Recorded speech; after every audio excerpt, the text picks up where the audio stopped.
and we'll be demonstrating different countries' experience, how they tackle issues of protection of victims of trafficking in persons, and how they supporting victims of trafficking in persons, and how they are assisting and integrating the system into the society, which type of program that have been adopted, and how also they repatriate and which organ are given this task. So this presentation in particular will be in this area of, number one, protection. We are not going to talk in details, but we'll be like giving you the importance aspect of why we protect the victim of trafficking in person and how. The second is about the assistance that will be provided to the victim when it identified as a victim of trafficking in persons, which type of assistance and support that's supposed to be provided to the victim. Then also in due process, how the victim can be rehabilitated and reintegrated again to the society. All this will not be happening unless the government have a system in place, which is now called referral alua mechanism, our victim referral mechanism. This is a alua system that is going to be adopted in place. And also there is aspect of South Sudanese or citizens having a permit, resident permit of South Sudan, become a victim in other countries. What will be the role that's supposed to be played by the government of South Sudan in regard to victim abroad in case of a victim to be repatriated back to the country? There is a role to be played by the Minister of Foreign Affairs. Again, also, very important to know whether our legal system, the current one, can have all this in place. If not, then there is a recommendation from this workshop as a task force to the government what should be carried out. يعني بعربي احنا ممكن نقول ان احنا يعني في المحاضرة ده بالتحديد ان احنا دايرين نتكلم عن فكرة بتاع حماية ضحايا الاتجار بالبشر والمساعدة المفروض يقدم لهؤلاء الضحايا، وكيف ان احنا نعيد تأهيل الضحايا بحيث يرجعوا في المجتمع بدون الصدمة اللي هو التروما. And then at the same time مهم جدا ان احنا دايرين نعرف بان تجارب بتاع الدول الاخرى في التعامل مع ضحايا بتاع الاتجار بالبشر، الاجهزه اللي تم تاسيسه من قبل هذه الدوله والوحدات اللي موجود في هذه الاجهزه، ونقوم نشوف هل احنا كجنوب السودان عندنا اجهزه مماثله، ولو ما عندنا اجهزه مماثله احنا توصيه بتاعنا شنو؟ احنا كتاسوس من خلال المشاركه بتاعكم والكومنت والريكومنديشن اللي بطلع احنا بنيجي نقدمه للحكومه بان ده رؤيه بتاعنا كتاسك فورس بان المفروض يكون في ريفارال mechanism, national referral mechanism. The objective of this presentation, زي ما قلت قبل, this presentation provide a details roadmap for protecting, assisting, and rehabilitating اللي هو traffickers survivors أو بهذا معنى اللي هو victim of trafficking in person. البرزنتيشن ده الكونسيبت بتاعه كله يا هنا. When you understand this, معناه انت فهمت what is mean by victim, what is mean by national referral mechanism, what is mean by protection, assisting the victim of trafficking in person. So victim of trafficking in person endure severe physical and in some situations psychological and also emotional trauma. Yani because of the trafficking element with exploitation, الفيكتيم بيحصل له يا زي ما بيقولوا يعني physical أو emotional او سايكولوجيكال تراما، يعني بيؤدي لصدمه. يعني كان ده عمليه الجنسيه المتكرر بدون زواج بدون بروتكشن، وكون يقفلوه في غرف معينه، يجبروا له شغل لساعات مختلفه. المسألة ده يعني بيعملوا نفسيات، وبيخليه يعني يكره نفسه، يكره المجتمع، وبعدين بيكون يجيه حاله بتاع صدمه، يعني وبعدين ما بيثق في اي زول. وبالتالي يعني واجب بتاعنا الاخلاقي كدوله وكمجتمع لازم يكون في برامج اللي احنا ممكن نرجع الفيكتيم من الحاله اللي وصل له بسبب الاكسبلويتيشن اللي هو بسبب بدا ان خلوه يعني مثلا في عمليه جنسيه دون اراده بتاعه، عمل قسري، ريموفال اورجان، الخوف والخلع والصدمه. ان احنا المفروض يكون في برامج ان احنا نعمل كدوله على اساس الفيكتيم ده يرجع يكون انسان طبيعي، ويلقى حقه في العلاج، حقه في الكونسلنج، حقه في التعويض. والناس اللي عملوا الجريمه ده ما نخليه. وده سبب لما يحكوا لك المآسي اللي لقاوا فيكتيم بالترافينج بيرسون، انت بتحس بتأنيب ضمير او بتحس بألم، ما بالك الزول اللي ارتكبوا فيه جريمه، ألم هذا بيكون مضاعف. وبالتالي في واجب اخلاقي المفروض الناس يقوموا به، والمجتمع الدولي والاتفاقيات بيقول ده واجب للدوله، بعدك بالتعاون مع شنو، مع المنظمات اللي هو بيقولوا بارتنرز. بسبب المعاناه اللي بيلقاه والتروما اللي بيلقاه، لازم يكون في سيستم في الحكومه to provide a system that will be providing comprehensive protection. Number two, assistance. Number three, rehabilitation. And this is very crucial for the recovery and for the reintegration of the victim into the society. In the absence of this kind of system, this kind of laws, rules, regulations, guidelines, we will not be able to protect the victim, we will not be able to save who are victim protection, assistance, and victim rehabilitation. لأنه ده في role, different role will be played to the different government agencies and civil societies, whereby in the absence of this law or this system بيكون في problem بتاع أن who will be carrying out this اللي هو roles and acts. So in addition to that, you may see that countries, that's why we are bringing to you اللي هو experience of other countries. Countries and even organizations, we mean here the partners. Countries and organizations follow international standard. وده السبب اللي قالوا بأن South Sudan laws and South Sudan legal system are not meeting international standard. That's why we are placed في حاجة بيقولوا tier 3 we are denied. بقى ما في workshops زي زمان، ما في development fund، ما في investment، بقى في a lot of sanction international. لأن قاعد يشوفونا أننا أقرب للمجرمين ما يكون أقرب لشنو؟ للناس العاديين. لأنه احنا بنخلي المجرمين يعملوا الفوضى دارين يعملوا، وما قاعد يقدموا في محكمة، والضحايا ما قاعد يقدموا لهم شنو؟ المساعدات اللازمة. ده سبب أنا أقول إنه أنا ما مجرمين ولا قريبين للمجرمين. أنا نقوم بدور بتاعنا بالنص على الحكومة ونضع السيستم ان بليس، وأنا ماشيين في الطريق الصحيح. يعني ده رواية بقى بشوف أنا يعني في البرامج بقى بيجي فيه شنو؟ ممثلين بلا سفارات يعني بدأ نعيد الثقة للمجتمع الدولي. يعني أنا ما بصورة اللي قاعد تصورونا ده. ده رواية قاعد يورونا بيقولوا بأن countries and organization they are following اللي هو international standard. يعني ده ما حاجه احنا خطيناه بنفوسنا، ده العالم اتفقوا كده، وبالتالي احنا جزء من العالم، ما ممكن نطلع برا من العالم. they follow اللي هو international standard، وانترناشونال ستاندرد ده قام خطوا لنا بان لو انتوا بيجيتوا party to this agreement and this convention and this protocol then انا بنفيل بان you are not on the side of wrong people.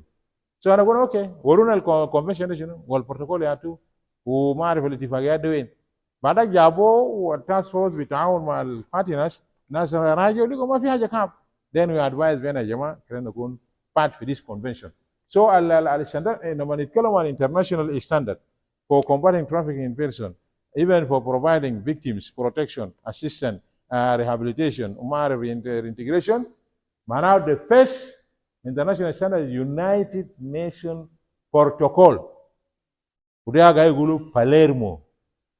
باليرمو ده البلد اللي عملوا فيه البروتوكول ده في ايطاليا، مدينه في ايطاليا اسمه باليرمو. فالكونفنشن اللي عملوه هناك سموه باليرمو كونفنشن، والاتفاقيه اللي عملوها هناك عملوه اسمه بروتوكول، اللي هو باليرمو بروتوكول. وتعرف السبب ليه عملوا الاتفاقيه ده كان الحاله اللي نقدر نصل فيه في جنوب السودان، اللي هو المجرمين بقى موجودين جوا السيستم كمافيا، وبعد ذاك يا تمشي معانا وتلقى انسنتيف البدوغ اللي هو بيسمى رشاوي وحاجات ده، يا تقوم تمشي عكسي you will be victimized. victimized عنده different type، ممكن يشيلوك برا من المحل ده، او انت ذاته ممكن كان بي assassinated. فوصلوا في مرحله بقى بيقتلوا قضاه، بيقتلوا وكلاء نيابه، بيقتلوا ما اعرف ناس الشرطه. فالمجتمع الدولي قال نو، احنا لازم نضع اتفاقيه قويه يحارب الجريمه عبر الوطنيه، اللي هو we must come out with a very strong convention to tackle اللي هو transnational organized crime، whereby بعد يكون في extradition ويكون في asset recovery، يكون في mutual legal assistance، وبعدها نضيق الخناق لشنو؟ للمجرمين. ده سبب لما تيجي تتكلم عن trafficking in person معناه you are talking about protocol بتاع باليرمو about شنو؟ prevent, suppress and punish trafficking in person. So البروتوكول بيتكلم عن 3 حاجات: منع، قمع، and then شنو؟ محاكمة بتاع الناس اللي شنو؟ الترافيكرز، المتاجرين بالبشر. ليه بيقولوا ترافيك؟ انا مذكر قبل فتره في واحد من الناس كبار في حكومه الجنوب، انا ليه عشان اروح بيانا ياخذ عندنا تريننج في تي او تي وفي ترافيكينج ان بيرسون. تعرف قالوا شنو؟ قالوا ترافيكينج ده شنو؟ ترافيكينج ان بيرسون ده شنو؟ يا ريت لو كان قال برسالة، قال انتوا كلهم عاملين ازاي ترافيكينج ده شنو؟ انا طبعا ما قصدت اخش ما في مو ده قلت له تعرف ترافيكينج ده شنو؟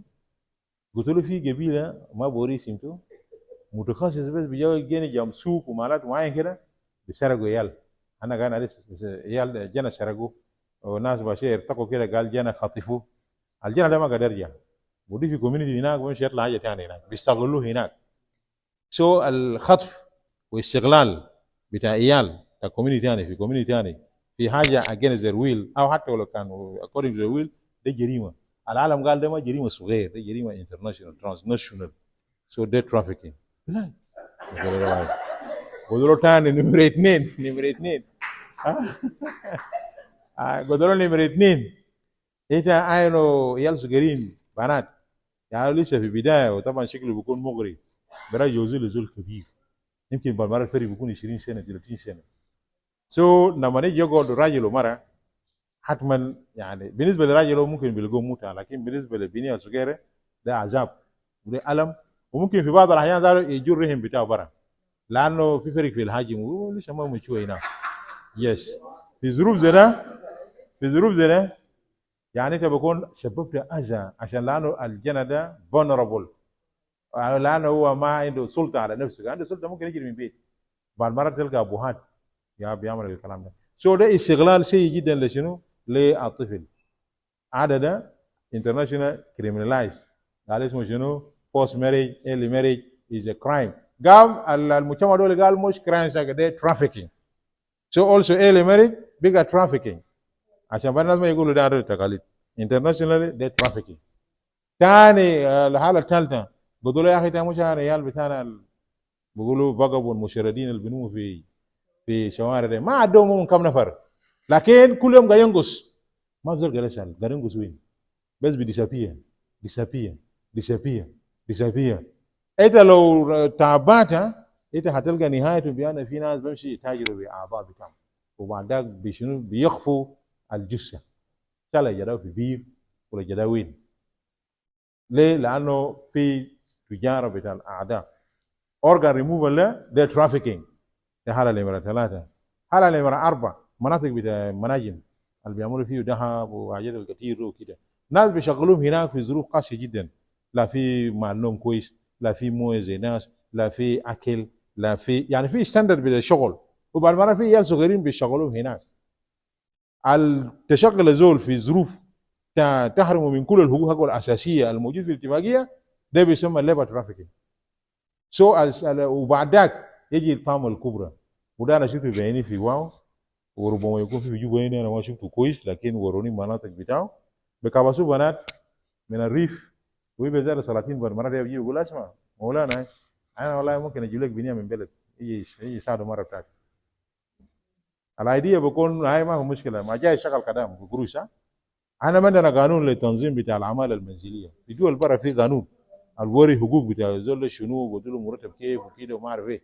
انا لسه ما عملنا قانون في غياب بتاع قانون البدا باقي ما بيشتغل شغل واحد. انا بذكر قبل كده انا ما بذكر كمان الاسم في واحد من المحلات، يعني كان في فراشه شغال في واحد من الميس وفجاه كده يزول كره لك الميس وابى يشتغل. انا جيت سالته قلت له معلش ما ابى شغل في الميس. قال شغل ده ما واحد بقى اثنين شغل. انا ما كان رايح على شغل شغل ثاني ما داخل معنا في كونتراكت.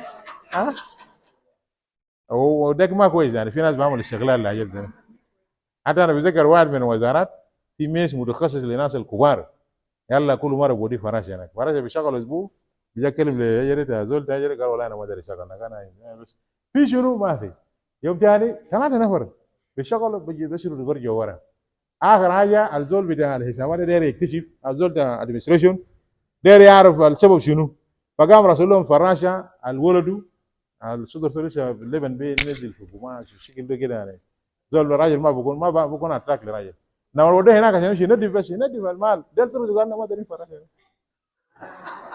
شو معناه السير شغل ده ما شغل فراشه. فده باي اتسيلف ده ترافيكينج ان بيرسون، ما ده استغلال. زول ما يروح هناك عشان يمشي يستغلوا له الحاجات اللي ما تمام ده. بعد ذلك اضافه لذلك في الحالات بتاع شنو؟ الحالات بتاع شهده اللي هو فورس بيجنج ده also kind of trafficking in person. So ده كله اللي عملوا لهم ترافيك ده او بنادوا ضحايا، والمجتمع الدولي قال لازم نوفر لهم حمايه، والحمايه ما بيوفروا لهم بالقانون. That's why القانون بتاع international هو United Nations Protocol to prevent, suppress, punish trafficking in person، وبيسمى باليرمو راجع لمنطقه في ايطاليا. البروتوكول ده الهدف بتاعه to ensure the rights and safety of survivors. ده سبب لما نقول يعني ratify the convention and the protocol yes يلا ونو القانون that will demonstrate بأن you ratified. يقول لي هذا قانون. أسا we are struggling مع قانون ده. أنا كتبنا قانون ده كايز قاعد في وزارة أنا قاعد نحاول نليزه كده وصل جوا شنو Council of Ministers and Parliament عشان بعدين أنا will be safe side بأن عندنا protocol عندنا convention عندنا قانون. بعدين بيجي يسألونا أنتم طبقتوا القانون؟ قول أنا قلنا قبل ما نطبق القانون ندرب الناس ذاته يفهموا الفكرة، لما القانون يطلع بعدين بنلبس الكلام ده فيكم. أنا بكون دور بتاعنا انتهى كتاسك فورس نراقب. أوكي ده سبب أنا قاعد نديكم الكلام ده so that you will find الكلام ده international. So نبدأ بconcept number 1 protection of the trafficking victim. Protection mechanism are designed to ensure the safety, number 1. Number 2, the right of a trafficking survivors while preventing re-exploitation. يعني لما نعمل السيستم ده عندنا 3 objectives we want to achieve. The first objective we want to ensure بأن في safety لشنو للفيكتيم. يعني الفيكتيم لما خلاص identify زي في فيكتيم ورونا بأن هو ورا اليد وكده، ما طبعا الطرف الثاني هيعرف بأن الزول ده عمل ريبورت عشان ما يعملوا ريتايليشن انتقام ولا يمشي يقتلوه ولا يحدد الاسره بتاعه ولا يختفوا زول في اسره. علينا كدوله بمجرد ما we identify the victim we have to protect and provide safety to the victim. And then also لازم السيستم بتاعنا will be tested بأن whether الفيكتيم ده while بأن قاعد يعملوا identification or referral حقوق بتاعه كله عدلوه. بالاضافه لذلك بكره لو خلاص عملوا له ري انتجريشن رجع في مجتمع ثاني ما يتعرض لشنو؟ لاعاده اللي هو exploitation. So ده الايديا رقم 1. So immediate protection measures بيكون كيف؟ وده سوى we have to ask ourselves whether we have immediate protection measures in place. طبعا بنقول ما عندنا هسه ليه؟ لانه كان عندنا قانون والفكره كان ما موجود. والفكره ده will be demonstrated through the following. لو أننا كدولة if we have a safe shelters معناه we have شنو protection measures in place.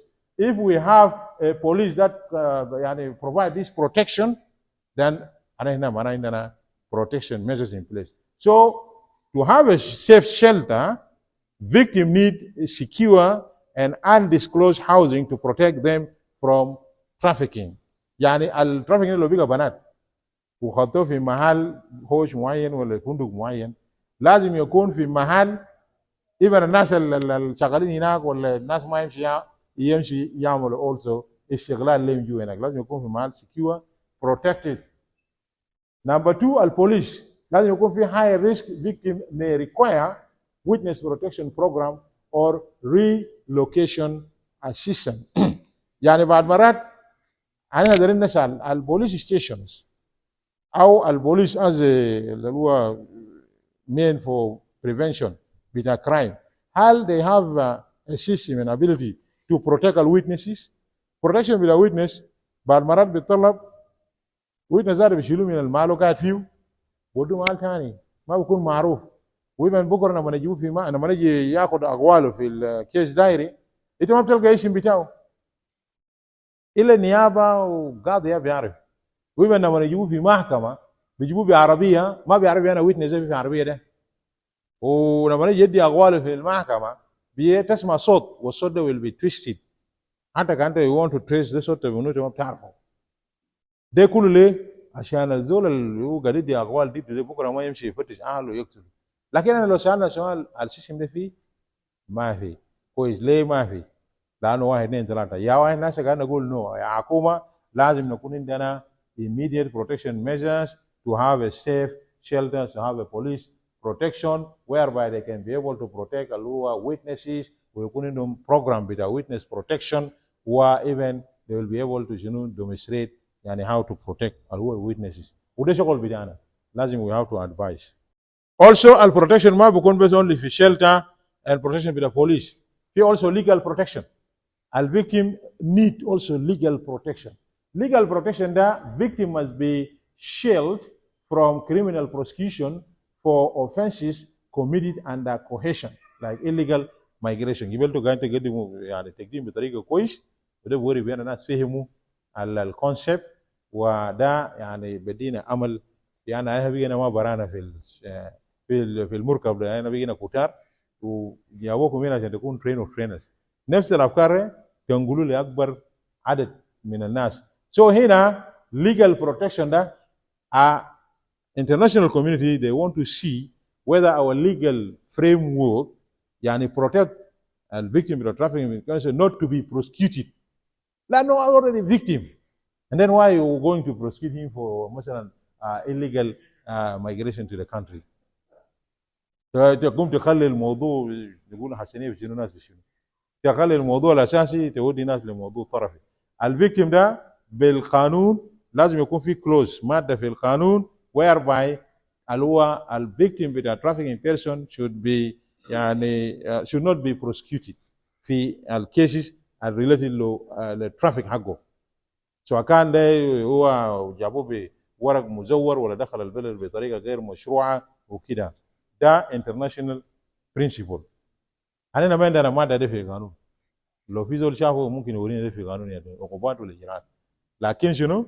أنا قلنا يا أخي كتبناه في اللي هو بيل. البيل اللي كتبنا فيه. كويس بعدها احنا كده خاشين أي حاجة بنديكم example يعني ما حاجة جبناها من راسنا. في أمريكا witness protection in United States. جبنا قاعد نطلب بأن witness protection لازم يعملوا في ساوث السودان بقانون ويكون في بروجرام بتاعه. واي نقول هذا شوف في امريكا ناس قايمه شنو؟ امال هنا اقل من الناس في امريكا. في امريكا the United States Victim of Trafficking and Violence Protection Act معناه شنو؟ they have act in place. احنا ما عندنا قانون. So we need a law on this regard. Witness protection. في امريكا في قانون عملوا ابريفيشن حقه TVPA. لما تقول كده اي زول في امريكا بعرف يعني ده قانون they provide protection لويتنس. سو معناها احنا دايرين قانون allows اللي هو القانون ده في امريكا هناك allows trafficking survivors to receive number one, temporary legal status, and number two, witness protection, number three, and law enforcement support. والكلام ده عشان ما يقولوا صبري كذاب لانه في حاجه بيقولوا بان انت كان جبت كلام تجيب source بتاعه. You can go to this اللي هو US Department of State اللي هو التقرير بتاعهم بتاع 2023. This اللي هو confirm بان في امريكا there is اللي هو this law and this اللي هو what being provided under this law. So اننا كمان دايرين في جنوب السودان نكون the same law and department that will provide اللي هو the same services. Number two, في South Sudan, this is our opinion. The South Sudan Trafficking in Person Bill اللي لسه في وزارة بتاع العدل provide provision زي ما موجود في أمريكا هناك on protection of the victim and witness of a trafficking in person, as well as also allow trafficking survivors to receive temporary legal status وكان في مواني قبل أيام ونسوا اللي هو الظلم من المigration why بأن عملوا تزينيوم and then justification بأن how can be يعني renewal, and then also allow also law enforcement support. لكن في لسه في هنا challenges are still exist due to non-passing of this bill. So في غياب بتاع قانون لسه هنقول ان عندنا فراغ. So اننا محتاجين القانون المشروع ده يمشي لقدام. Okay, as regard to the legal protection and non-criminalization, لأن قلنا ال victim with a trafficking in person need not to be prosecuted since she or he identified as a victim. ما يدي في prosecution. وده سوف نجينا وكلانيا كتار في هنا.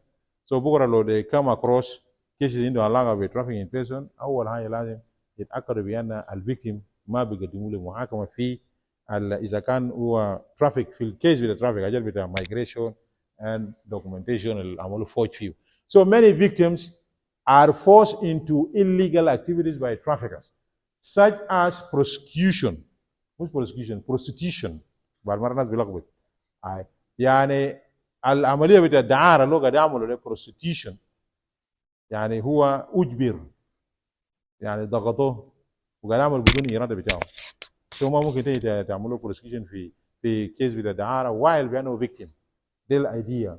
Also في سام تايم بتلقى هو كفيكتيم اجبر يشتغل في شغل بتاع دراج ترافيكينج اللي هو الترافيكينج اللي هنا ده ما ترافيكينج اللي ان بيرسون ده يعني ترافيكينج بتاع دراج اللي هو تهريب بتاع المخدرات yes or illegal migration.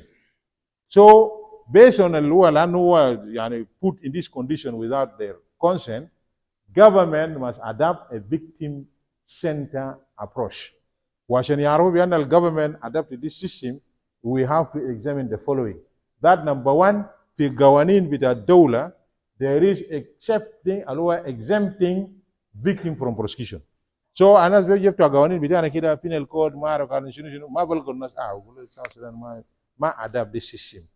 Number two, they will find in our legal system whether we are providing legal aid and representation. لشنو للفيكتيم. الفيكتيم محتاج لمحامي ويتابع القضيه بتاعه بروسكيوشن ده قروش مش اللي زوج قال امشي قال هاي بروسكيوشن بلان وامشي محكمه يدوق 2000 جنيه 2000 جنيه ده قروش يا سيدي بيحل لك مشكله وبارك الله بس انا قاعد اقول احنا محتاجين لبجت قروش ما ممكن ده زاد من هذا بطرق ثانيه ممكن نقول ده استغلال زاد عشان شنو عشان انا بوز بتاعك ولا عشان انا المفروض يدوا شاي مواصلات ياكل فطور اكل ذاته ما فول اكل يعني بديه طاقه يجيب زمن. Then also issuing temporary visa for foreign victim. The trafficking in person bill بتاعنا ده adapted اللي هو victim approach. لكن لو ما اجازوه زي ما consultant قال ده لسه bill. لو ما اجازوه لسه انا زيرو. انا ما يعني ما بنقدر لانه you cannot prove from the current legal system لأن في exempting اللي هو prosecution ولا في legal aid will be provided والدولة بدفع 1 2 3 أو يعني إلا ده issue ده في ناس migration لكن also this one المفروض يكون في support فيه ما بس يعني نديك الفيزا ما لازم نعرف ده قاعد وين. المثال الثاني A case example of European Union قبلنا قلنا ده أمريكا. So أنا بنجيب لكم أمثلة من مختلف الدول بتاع العالم so that you know بيانا أنا هنا لو مشينا بقانون بتاعنا هنا كده بقينا مع المجتمع الدولي لكن لو أنا لسه قاعدين نقعد نقول ده جت ناس مولانا صبري وناس منو ما في مشكلة هنا بكون قاعدين في المحل بتاعنا لا أنا هنا will not be able to demonstrate في القانون ما في قانون يعني أنا قاعد أقول يا جماعة يا رب ما نحن أنا هنا جبناه من دول برا. So في أمريكا في European Union الاتحاد الأوروبي the European Union Anti-Trafficking Directive يعني وصلوا لمستوى مش دولة يعني بيقولوا لكم دول ما دارين يطلعوا قوانين بطريقة كويس. So هم كاتحاد الأوروبي عملوا موجهات للدول بتاعهم في أن ده موجهات في مكافحة بتاع الترافيكينج ان بيرسون. So الموجهات ده عملوا في 2011 رقم 36. الموجهات ده بيطلبوا أي زول عضو في الاتحاد الأوروبي يلتزم شنو؟ قال شنو؟ requires member state not to punish trafficking victim for crime committed under duress and ensuring their rights are protected. Also لو انت داير تمشي تلقى التقرير ده كامل وتشوف الدايركتيف ده you can go to this اللي هو شنو citation.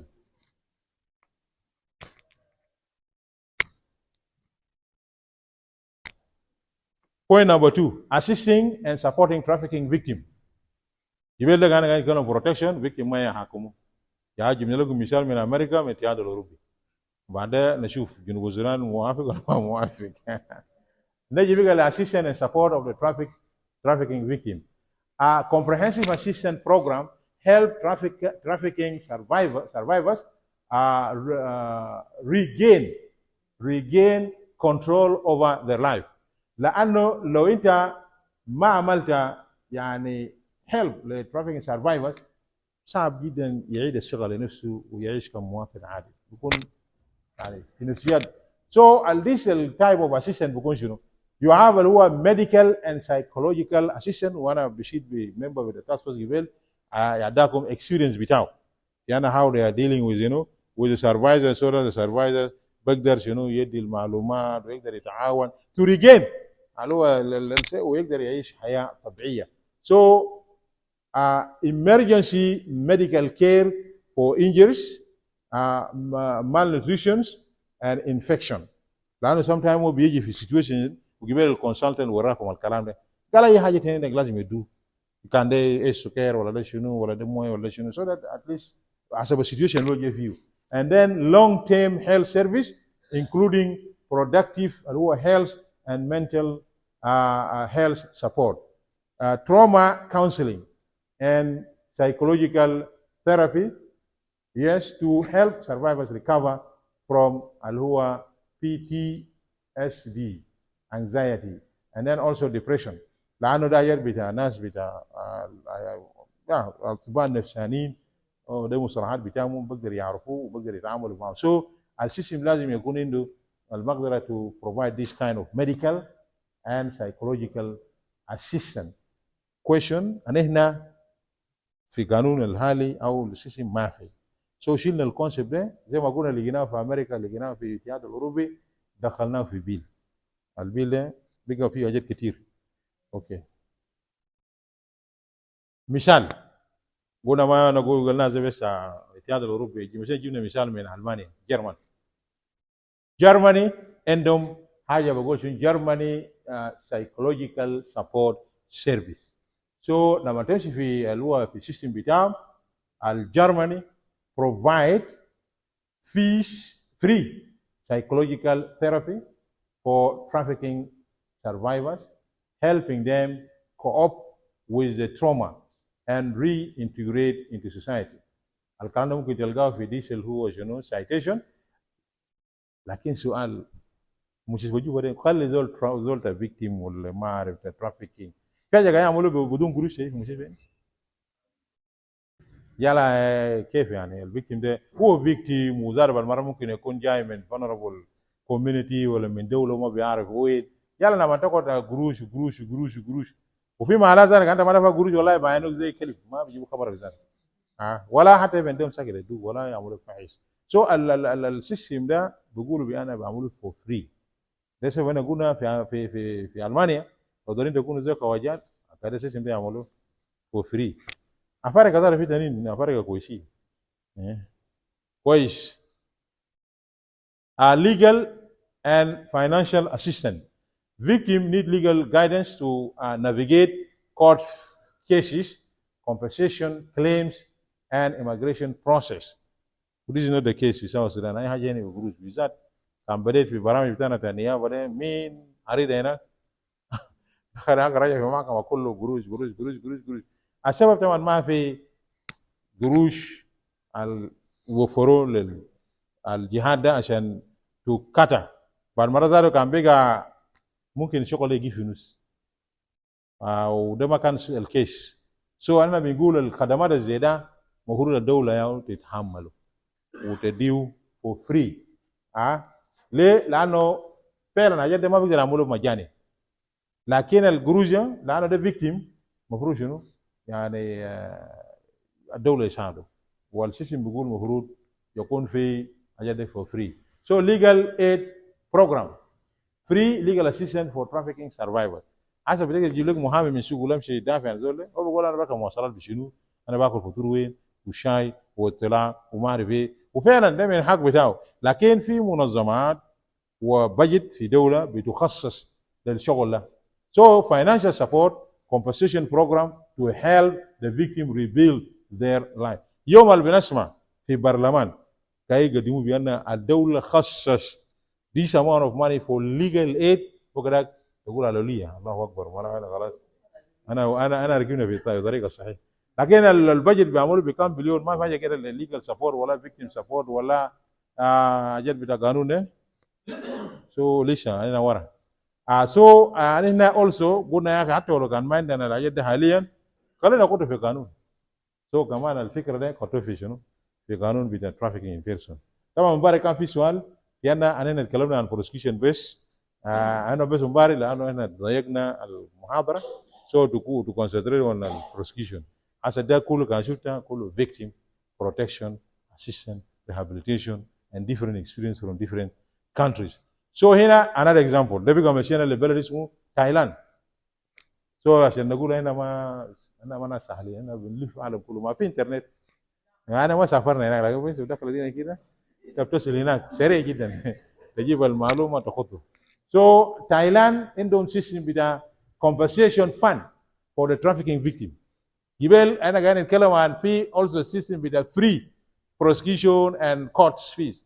ويتكلم هناك في سيستم بتاع so هنا في تايلاند they establish trafficking victim compensation fund زي ما احنا عملنا في قانون بتاعنا سميناه بأي ثاني طبعا عشان ما يقولوا cut and paste. قلنا اسمه شنو؟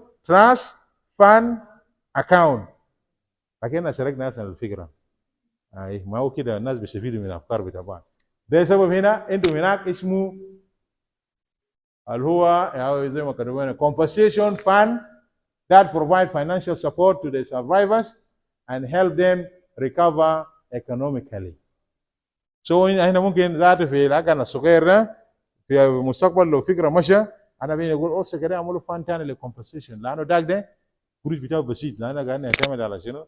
على الكومبنسيشن اللي تم في كورت. لو محكمه ما عمل قضايا بعملوا استئناف نوع الباقط قريب 3 سنه 10 سنه. سو انا ننتظر ما في كومبنسيشن بتاعي ما كومبنسيشن فيه لكن القضيه في استئناف واستئناف مثلا هي منعه الصندوق بيموت ما في قروش. سو لازم يكون في انذر مين. طيب البوينت نمبر 3 قلنا الفيكتيم بيحتاج rehabilitation اعاده تاهيل and also reintegration اعاده الدمج يأهلوا ويرجعوا في مجتمع بطريقه كويسه. زي ما المفروض لما زول في السجن السجن ما بانشمنت فقط هو اصلا كوركشن يلا بعد كوركشن هو برجع ثاني زول كويس ويقدم خدمه في المجتمع. ذا سيم الفيكتيم بسبب التروما الكثيره لازم يعملوا له شنو؟ rehabilitation and then بعد ذلك يعملوا reintegration into society. ده كله ايدياز جديد. اقول لكم ما شفتوا قوانين بتاعنا تلقوا كلمه ده rehabilitation of the victim هل في ناس قانون في نبارين ممكن يجاوبوا reintegration of the victim هل في موجود هناك في penal code ده كله جديد. لكن ليه قلنا جديد؟ لانه international standard require قوانين بتاعنا يكون فيها جدا. ده هو انا قلنا also خليه يحطوه في البيل هناك. اوكي فالبرامج example بتاعه vocational training and employment support. ما بس vocational training لناس بتاع سجن ومغتالين السجون، no. even الفيكتيم ده عشان بكره يعيش حياه كريمه ثاني ما يمشي يقعد في exploitation بتاع الليبر ولا كلام فارغ عشان يقدر يعيش. في ناس بيقولوا والله انا شالك انا بي شنو هي حاجه انا داير دافع قروش المدرسه. دافع قروش المدرسه ب immoral براكتس ما بيجي. لكن لو فعلا في معلش زي ده هو ما بيقدر يعمل حاجه دي. So victim require skill بتاع training، يعملوا training الفيكتيم، ويكون في job placement، also يكون في financial assistance so that they can be able to rebuild their life. Again, vocational training program is hospitality and agriculture, technology and business. And also يكون في microfinance loans to help victims start their own business.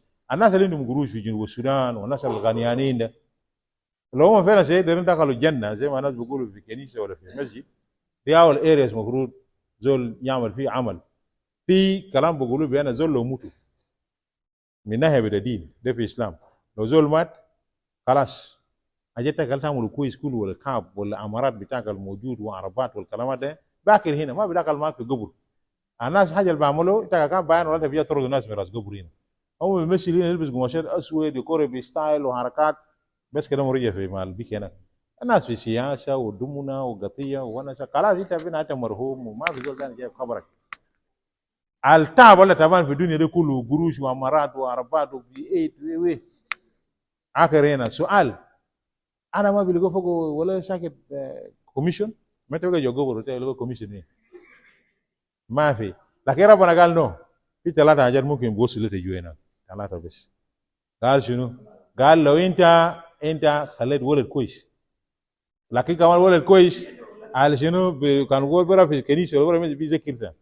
لكن انا شايف يلا ابوه فاده خلاص بقى بيستلم وجد ده حقه ما بيجيب خبرك ساكر بدعاء ساكر والله يرسل لك دعاء خلاص انت سو ربا جانا بطريقه كويس سو بكره يذكرك.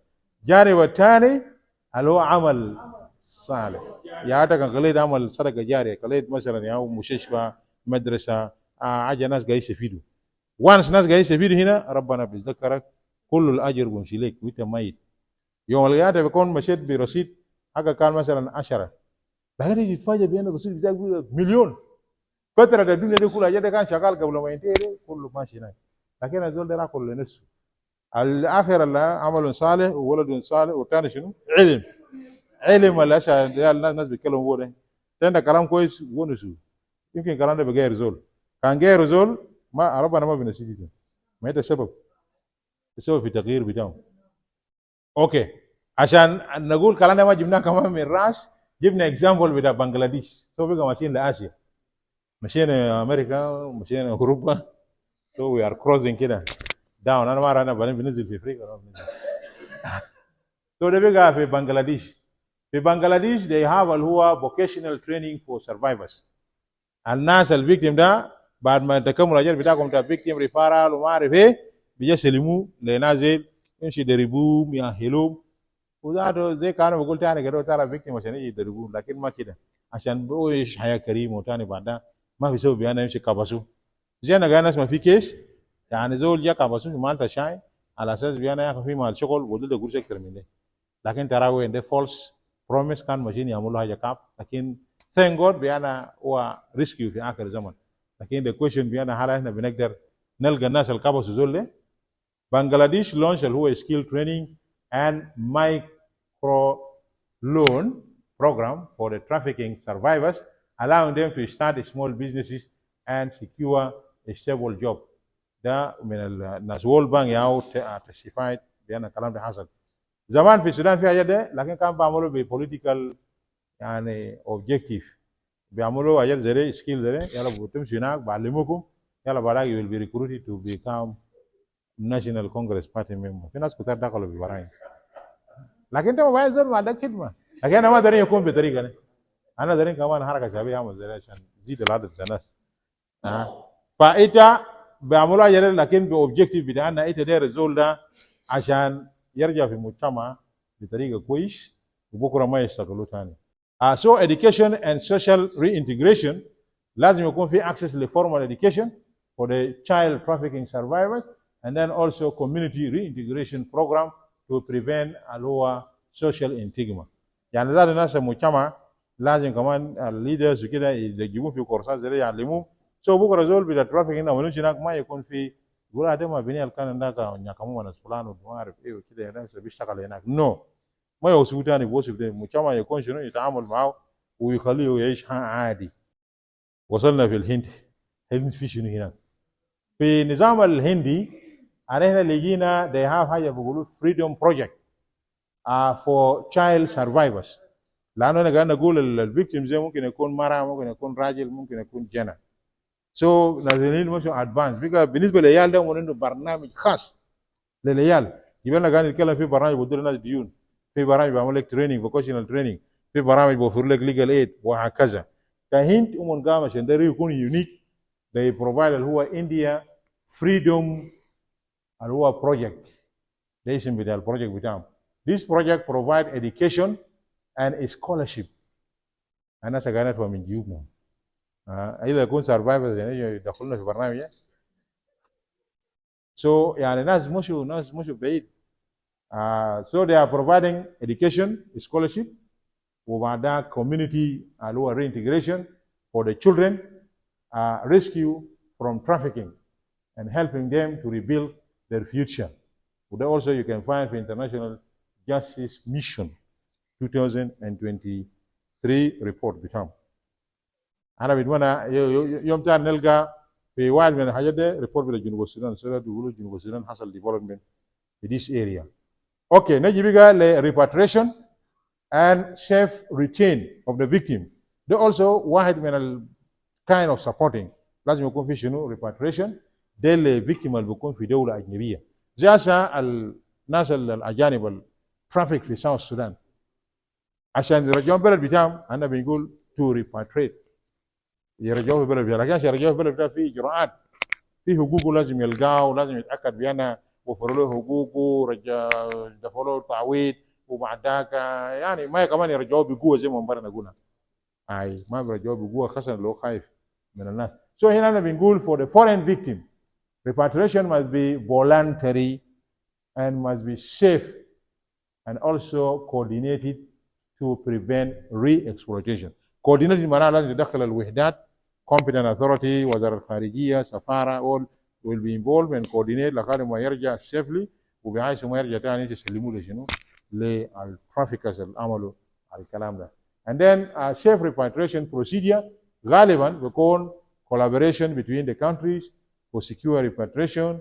Number two, because through ensuring victims are not sent back to unsafe environment. Also providing reintegration assistance upon the return. So أجد بيحصل بدiscussion بالrelevant authorities. Example, أنا وصلنا وين بقى؟ جينا في أفريقيا صح؟ نو ده ما أفريقيا ده أفريقيا المشوا قبضوه في دول أوروبية أو في بلاد برا المشوا as a migrant illegal migrant. So example here ده بقى ناس IM. طبعا IM ده ما بس جوبا بس ولا ساوث السودان هم منتشرين في العالم كله ده international organization وبالتالي في كل دولة هم بي provide support. So we do thank them for يعني this kind of trainers لأنه they are contributing also بأن to change اللي هو the attitude بتاعنا و to build our legal system. So here this example from them بأن the IM's repatriation program for African اللي هو migrant. Even في South Sudan maybe they have some example of some of repatriation. لو كان في زول حقهم هنا we can be يعني have اللي هو one example or two whether they repatriate اللي هو foreigners exploit مش illegally exploited to South Sudan. So the International Organization for Migration IM has helped repatriate thousands of trafficked African migrants from Libya. عندنا في ناس في ليبيا اليوم ولا في ناس هنا. لكن لانه ما عندنا coordination وما عندنا زي ما بيقولوا institution in place so we fail even to say للناس وزارة الخارجية بأن ده شغل بتاعكم. المفروض you have to communicate مع الناس اللي هناك وكده ولغاية ما to identify الناس ذوي to make sure بأن عملوا لهم support, assistance and all these things and then to find way how they will be repatriated. What is happening بس أنا بنسمع بس deportation بس تلقى ماشي في مطار كله انت تلقى الجنوبيين جايبين جو طياره بس بمجرد ما نزلوا في الجنوب في كويس بتاعه بعدين ان شاء الله ما ترجع ثاني البلد ده جواز بتاعك كميه خياليه جدا من الجنوبيين قاعد يجيبون ورا deportation. So the International Organization for Migrants has helped repatriate thousands of trafficked African migrants from Libya, for example, and from Middle East, providing them with safe return and reintegration support. وده في ريبورت بتاع 2023. So أنا بالنسبة لنا في جنوب السودان هنا we need statistics on the role of the IAM with the South Sudan mission, whether they involve the repatriation of some of the victims, so that we can also recognize they are doing as they are doing in other countries. في issue with monitoring and preventing re-trafficking. الفيكتيم ده بعد ما يعملوا repatriation أو reintegration into the society, rehabilitation, لازم يكون في monitoring ما يخلوه ساكت لأنه ممكن تاني الترافيك بيجي وراه. لأنه عارف ال particulars information about the victim ده ممكن يحددوا ممكن يرجع وراه. So لازم يكون في system whereby there will be follow up support to track the victim well being. لما رجعوا للcommunity society يعملوا رجع بطريقة كويس وماشي كويس, and then providing opinion اللي هو ongoing legal and financial and social service after repatriation. وده لو في system السيستم بيقوم بissue with the monitoring and to ensure whether there is legal and financial and social services being provided to him whenever need or needed. جينا في نيجيريا خلاص وصلنا افريقيا عشان to conclude بعد السياحه الطويله ده بقى نيجيريا also لما خبراء بتاعهم راجعوا والحاجات دي كمان هم دارين يجوا بحاجه يونيك ترى they will be also captured في نيجيريا في حاجه كويس زي ما انا قاعد اقول اتحاد اوروبي امريكا مولدوفا كده. So for the Nigeria they have هو Nigeria's reintegration program, and even this program زي ما بيقولوا recognize that why بقى as reference internationally. So في Nigeria there is حاجه بيقولوا Nigerian National Agency for Prohibition of Trafficking in Person. Their abbreviation بتاعه NAPTIF أو NAPTIF. أنا ما أعرف قاعدين تقول هنا كيف. This organization in Nigeria is monitors reintegrated survivors and then also ensure they receive long-term support and are not re-trafficked. برا من التاسك فورس بتاع اللي هو يتأكد بأن في victim في تاسك فورس وبعدك في national referral mechanism وبعدك في investigative unit, prosecution unit, court. بعدك في كان سيستم بتاعنا اسمه national اللي هو Nigerian National Agency for Prohibition of Trafficking. ده مهم بتاعهم يراقبوا الناس اللي خلاص rehabilitated رجعهم للكوميونتي صار يشوفوا بأنهم قاعدين حياة طبيعية عادية وما حصل تاني يعملوا لهم exploitation. هنا كده خلاص ماشيين ده قبل النهاية بنقول in conclusion and recommendation. لأن عشان هنا وريناك بأن السيستم الحالي ما فيه الكلام اللي قلناه ده. أنا هنا شيلناه من different experience وديناه في البيل بعدها ممكن نمشي للقدام. لكن the question بأن what will be the recommendation حقنا للحكومة. أنا بنقول في conclusion to effectively protect and also assist and rehabilitate and repatriate. لازم تحفظ الحاجات دي كله ماشي مع بعض كده. لما تتكلم عن الفيكتيم معناتها قاعد تتكلم عن كل الحاجات دي. معناتها قاعد تتكلم عن protection لازم يتكلم عن assistance وبعدك rehabilitate وبعدك reintegrate وبعدك لو بقى ده أجنبي repatriate. ده أول كده خلاص معناه زي ما قلت master victim protection بتاع trafficking in person. عشان يكون في effective system زي ده الجوفرمنت and organization اللي بيعملوا support اللي هو بيقولوا عندنا civil society ولا non governmental organization must adapt. لازم يكون في جوا قانون نلقى حاجه بيقولوا victim center approach. لو انت ما قاعد تلقى عبارات ده في القوانين بتاعنا معناها انا لسه ورا ورا لسه وانا بنقول البيل يمشي عشان اتليست نقدر نتكلم عندنا سيستم. كلامنا قاعد نقول كله ده حاجات انترناشونال لكن المفروض to be domesticated. يكون موجود في القوانين بتاعنا. سو المفروض نكون عندنا حاجه اسمه فيكتيم سنتر ابروش، وفي في دي سيستم لازم يكون في برايورتايز اللي هو السيفتي بتاع الفيكتيم، والسو ريكفري بتاع الفيكتيم عشان يكون زول طبيعي، وري انتجريشن. فده one of the very important conclusion. Then finally عندنا زي like 6 recommendation كآخر سلايد أو قبل النهاية. بنقول في أنا في recommendation بعد ما مشينا في سياحة طويل، مشينا أمريكا، مشينا الاتحاد الأوروبي، مشينا آسيا، مشينا وين جاء نزلنا في نيجيريا، أنا كده نزلنا في جنوب السودان، أنا في جوبا. خلاص طلعنا برا من جو بتاع الإنترنت. دارين في السيستم بتاعنا بتاع legal system. What is the recommendation that we are giving to the system or to the relevant authorities? The first recommendation أنا بنقول الحكومة بتاعنا should strengthen victim protection laws.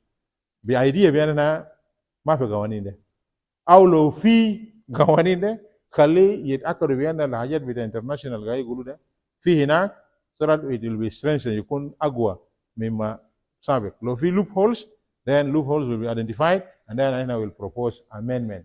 So we have to ensure survivors are not criminalized. The number one, maana lazima يكون في مادة هناك في القانون for the crime committed under the cohesion. بالنسبة لنا قلنا أنا we captured اللي هو this idea through the bill. So أنا we are urgently اللي هو we need اللي هو passing of the bill. So إنتوا هسه ممكن تكون رسل بتاعنا through your institution. You can also talk about this bill so that اللي هو يكون فيها pressure على أساس بأن bill اللي فات كده ما يتأخر. لأنه شفت أهمية بتاعه كيف، وده ما جاي من فراغ based on international standard. Point number 2, improve access to medical and psychological service. مفروض ناس بتاعنا مرة الجاية لما نعمل training نجيب ناس بتاع مستشفيات، لأنه information about the victim identification في أغلب الأحيان بيجي من ناس مستشفى، لأنه ما cannot avoid اللي هو مستشفى ولا عيادة ولا medical facilities.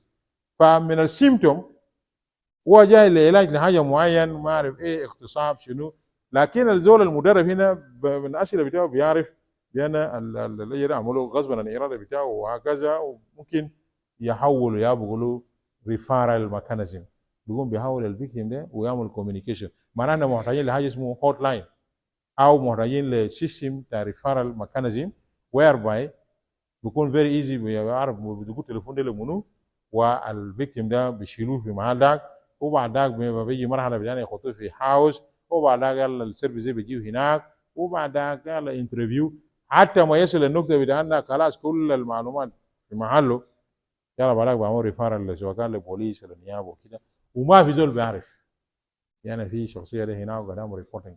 سو انا محتاجين تو امبروف اللي هو medical and psychological services لانه it will help us.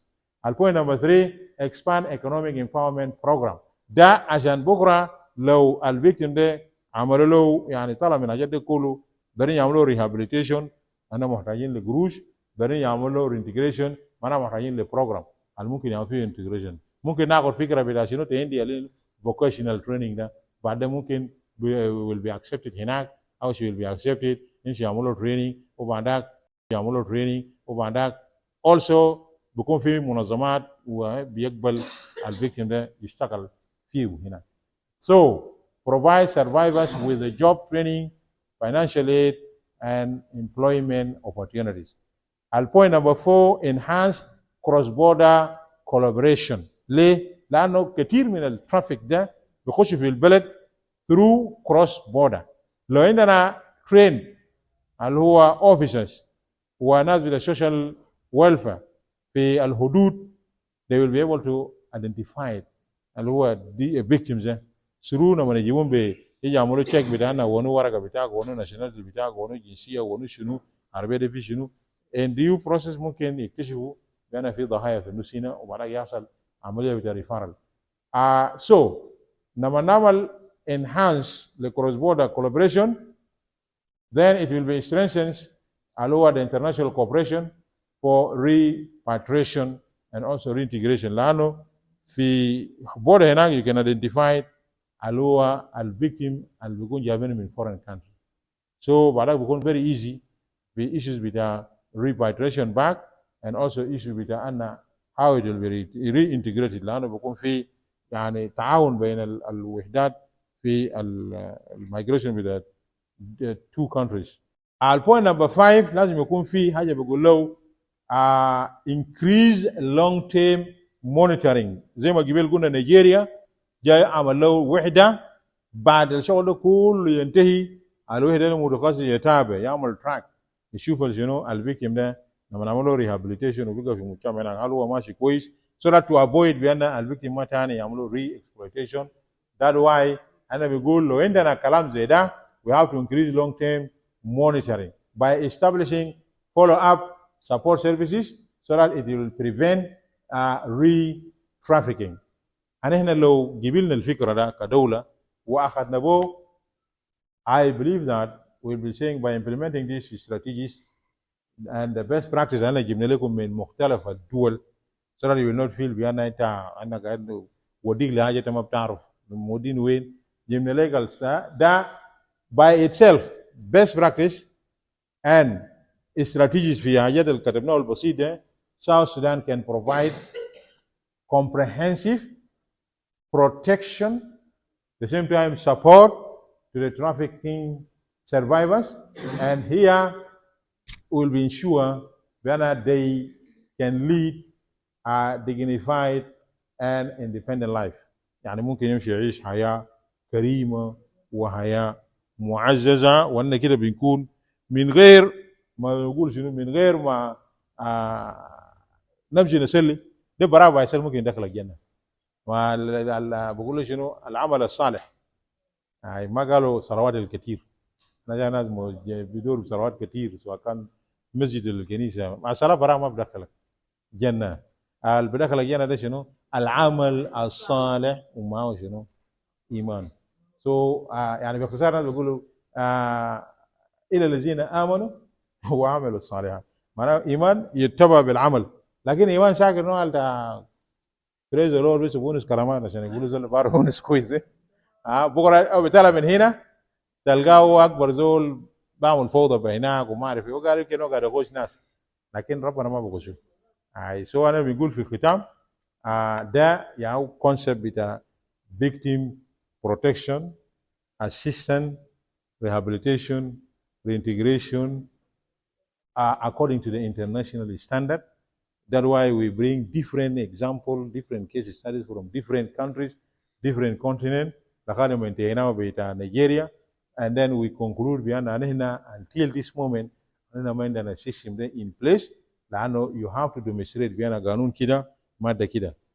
أنا ممكن أديك فرصة ليه بكرة كأنت لقيت يده قول لي والله أنا لقيت واحد كده في مادة كده لكن أساسا السيستم ده نيد اللي هو سيستم كامل سيستم بتاع national referral mechanism وبعدك زي ما نيجيريا مش جاب لنا حاجة جديد بأن في ايجنتس فوق هناك ده بيمشي بعد ما يحصل أجل بتاع national referral mechanism ده كله يمشي يشوف بعد ما عملوا reintegration الفيكتيم ده يعني to be monitored so not to be again re-trafficked. زي بيقولوا أسد لو عض حيوان كده مش عنده دم ده والله بدور ورا حيوان لقاري ما إن شاء الله كان دسوي لقاري بيجي سلول باكل فالترافيكرز كان جرب زول ما عارف كده vulnerable إن شاء الله كان دسي ده وين ولا بيفرشك في ثاني يعمل لك reintegration في reintegration في community في شغل بتاعهم.